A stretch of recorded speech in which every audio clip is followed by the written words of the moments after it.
Silke Galway Advertiser, Thursday, May 17, 2018. Galway sub Peter Cooke takes on Mayo's Aidan in action from the Connacht GAA Football Senior Championship quarter-final at McHale Park, Castlebar, Sunday.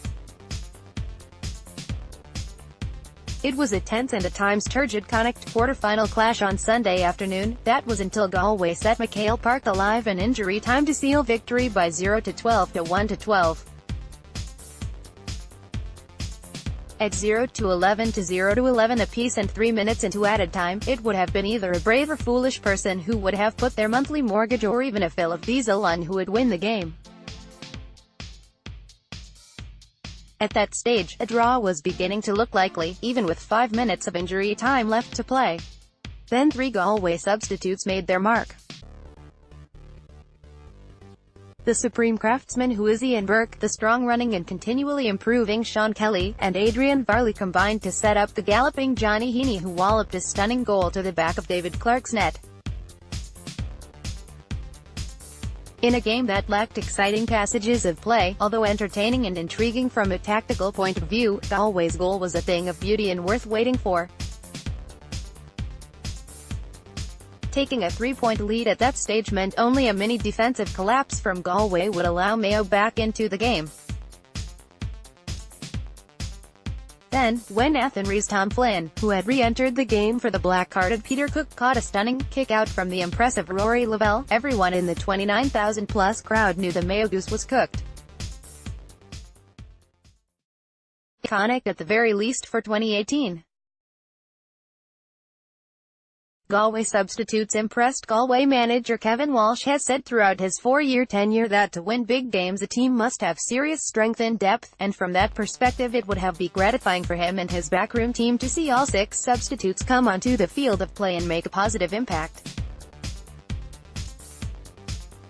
The influence of Ian Burke up front, Eamon Brannigan for his power running, Sean Kelly for his terrific reading of the game and link play, Peter Cooke for the injured Paul Conroy, and both Adrian Varley and Johnny Dwayne, were a huge factor in Galway getting over the end line. It also means there will be hair and skin flying at Galway training over the next few weeks as players try to get their names on starting jerseys for the Connacht semi-final against Sligo on June 3rd. Hopefully Michael Daly will be back to full fitness and championship form soon too, and the Mount Bellew man at full tilt would be another string to Galway's forward bow. Obviously, with club championship games this weekend and a week of tough training the following week, there is always a risk of injury, but that is unavoidable and is the same for every other county in the competition. The one player off the bench who really seemed to unsettle the Mayo rearguard was Ian Burke. His tremendously fast hands and brilliant off-the-ball running was a joy to watch, and Mayo's Owen O'Donoghue found him far too hot to handle. The Corofin man, who is off the back of an immense season at club level, often plays football at a different level and in a dissimilar way than most forwards. Innate talent and ability to see defense opening passes when on the ball and bring other teammates into play will be crucial in the coming months if Galway are going to unlock some of the best defenses in the country.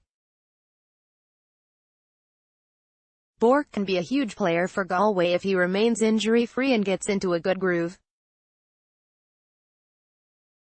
Lest we forget, he hit 0-5 last year against Kerry in the All-Ireland quarter-final, and his link play was stunning against Donegal when the side scored 4-17, with Johnny Heaney notching 2-2. The thought of him in the inside line getting good ball with powerful running forwards such as Comer, Walsh, Heaney, Kelly, Brannigan or big midfielders like Duggan, Flynn, Conroy or Cooke on the overlap is an exciting prospect.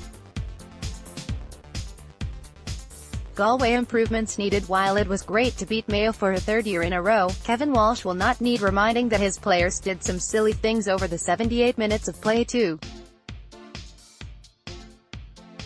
The forwards dropped the ball short at least 5 times into David Clark's hands, and that needs to be eradicated for the tests that lie ahead. Shane Walsh, who hit 3 glorious points, was one of the biggest culprits, and he needs to settle on his shots and compose himself more. At the back, too, some of the fouls for scoreable frees for Mayo need to be cut out. Conor Loftus was gifted a few easy ones and Kevin McLaughlin could have popped one or two others too. Teams with top free takers will punish any of those indiscretions. Overall, though, it was a commendable performance from the squad. From Rory Lavelle, who found his men well, up to Barry McHugh who kicked two fine frees, every Galway player worked hard. Kieran Duggan really caught the eye with two superb points and a few massive fetches. His improvement over the past few months has been superb, and not reflects well on him, but also on the training and work that is going on in a myriad of ways within the squad. Nobody in Galway is getting carried away after beating a team that was down to 14 men for more than 40 minutes, and was without one of their best players. However, Galway are making genuine progress and are now difficult to beat. People may not like Galway's new defensive shape, but the team has only conceded one goal in 9 games and that was a bit of a fluke for Kieran Hughes in the final minutes of the league game against Monaghan, so it is impossible to deny it is extremely effective. With a few modifications at the back and a bit more support at times for the forwards when they are in possession, who knows where the Galway footballers could end up over the next few months. Galway, R. Lavelle, D. Kine, Sao. Seeley, E. Karen, G. O'Donnell, G. Bradshaw, C. Sweeney, T. Flynn, 0-1, C. Duggan, 0-2, S. Walsh, 0-3, 1 F. P. Conroy, J. Heaney, 1-0, S. Armstrong, 0-1, D. Comer, 0-2, B. McHugh, 0-2, 2 F.S. Subs: P. Cooke for Conroy, I&J, E. Brannigan for Kine, I. Burke for Armstrong, S. Kelly, 0-1, for Flynn, J. Duane for Bradshaw, A. Varley for McHugh, T. Flynn for Cooke. Black card. Mayo, D. Clark, E. O'Donoghue, C. Barrett, K. Higgins, 0-1, C. Boyle, S. Cohen, Peter Cooke, T. Parsons, 0-1, S. O'Shea, K. McLaughlin, 0-2, A. O'Shea, D. O'Connor, 0-1, C. Loftus, 0-3, 3 F.S., A. Moran, 0-2, J. Doherty. Subs: C. O'Connor, 0-1, for Parsons, I&J, D. Drake for Loftus, J. Durkin for Doherty, C. Hanley for S. O'Shea, D. Vaughan for Moran, B. Harrison for O'Donoghue, I&J. Referee, C. Lane, Cork.